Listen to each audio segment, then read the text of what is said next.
આજે તો ફાઇનલી તમારા બધાનો સવાલનો જવાબ આવી ગયો છે, એટલે કે મારા હસબન્ડ આવી ગયા છે. તમને લાગતું હતું ને કે મારા હસબન્ડ ક્યાં છે, પૂછતા હતા. મને સવાલ હતો કે ક્યાં છે, રહેતા નથી, આવતા નથી, વિડીયોમાં દેખાતા નથી. તો આજે જુઓ ફાઇનલી આવી ગયા.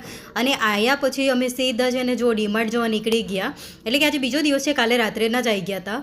અને શોપિંગ ઘણી બધી કરવાની હતી, કારણ કે અમારે ફરી પાછું આવતીકાલે અમદાવાદ માટે નીકળવાનું છે. એટલે ખૂબ ઘણી શોપિંગ, અને જો આખી ટ્રોલી ભરાઈ ગઈ છે.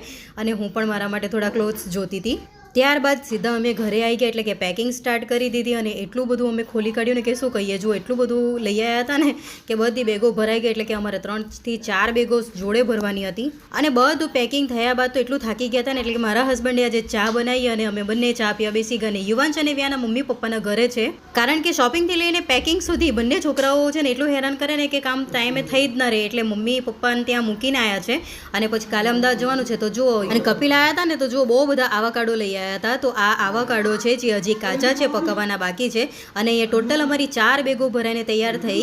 અને અમારે જવાનું છે બહાર ટ્રાવેલ. તો એ ક્યાં જવાનું છે ને હું તમને પછી કહીશ. અને મમ્મીના એટલે મારા માસીના ઘરે જો ગુંદા થયા હતા ને, તો ગુંદા અને તોતાપુરીની કેરી મારે સાસરે લઈ જવું છું. એટલે કે મારા સાસુ માટે લઈ જવાનું છે મારે. ફાઇનલી બધી પેકિંગ પતી ગઈ. અને પછી અમે થોડી વાર રેસ્ટ કરી અને સીધી ગઈ કપડાં ધોવા, કારણ કે કપડાં બહુ બધા પલાળી દીધા હતા. એટલે મશીન બગડેલું છે, રાત્રે જ કપડાં ધોવાના હતા. અને પછી બહુ થાક લાગી ગયો ને, એટલે પછી સીધા અમે કપડાં ધોઈને પછી નીકળી ગયા બહાર જમવા માટે. કારણ કે કપિલે કીધું કે આપણે આજે બહાર જ જમી લઈએ. બહાર જમવાનું કારણ એવું હતું કે આજે અમારે સગાઈની એનિવર્સરી હતી. એટલે વિચાર્યું કે આજે બહાર જ જમી લઈએ, થાકનો થાક પણ ઉતરી જાય અને આજે રસોઈ પણ ઘરે બનાવી ન પડે.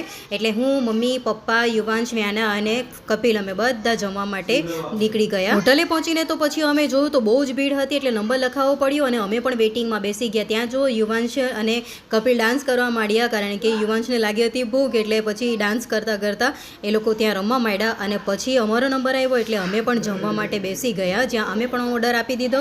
ઓર્ડર બહુ લેટ આવ્યો પણ ફાઇનલી આવી ગયો. આવી જ રીતે મિત્રો મારા વિડીયો હવેથી તમને મોસ્ટલી ટ્રાવેલિંગના જ જોવા મળવાના છે, અલગ અલગ જગ્યાએના. તો હા, મારો વિડીયો તમે જોઈ રહ્યા હોય અને નવા હોય તો પ્લીઝ મારા વિડીયોને લાઈક કરવાનું ના ભૂલશો. અને સાથે ચેનલને પણ સબસ્ક્રાઈબ કરી દેજો, એટલે મારી સાથે જોડાઈ જાઓ. એટલે નવા નવા વિડીયોઝ તમને રોજ જોવા મળે. અને હા, વચ્ચે એકાદ દિવસ સ્કીપ પણ થઈ જાય ને તો માફ કરજો, કારણ કે ટ્રાવેલના કારણે અમુક વાર નેટવર્ક એરિયામાં ના હોવ તો વિડીયો અપલોડ કરવામાં થોડીક પ્રોબ્લેમ થઈ જાય છે. તો બીજા દિવસે તમને વિડીયો મળી જ જવાના છે. તો હવે જો અમે આઈસ્ક્રીમ ખાવા બેસી ગયા, જ્યાં બધાએ અલગ અલગ આઈસ્ક્રીમો મંગાવી હતી. રાજભોગ હતો, કેન્ડી હતી, વેનીલા હતી, અલગ અલગ હતી. તો બધે પોતાની ચોઈસની આઈસ્ક્રીમો મંગાવી અને અમે આઈસ્ક્રીમની મજા માણી. અને હવે આપણે છે તેના મળીશું આવતીકાલે અમદાવાદના ટ્રાવેલના વ્લોગમાં. એટલે 1-2 દિવસ આપણે અમદાવાદમાં જ રહેવાના છીએ અને એના પછી બીજું ટ્રાવેલ. તો હવે આવજો, મળીશું આપણે આવતીકાલે. જય શ્રી કૃષ્ણ.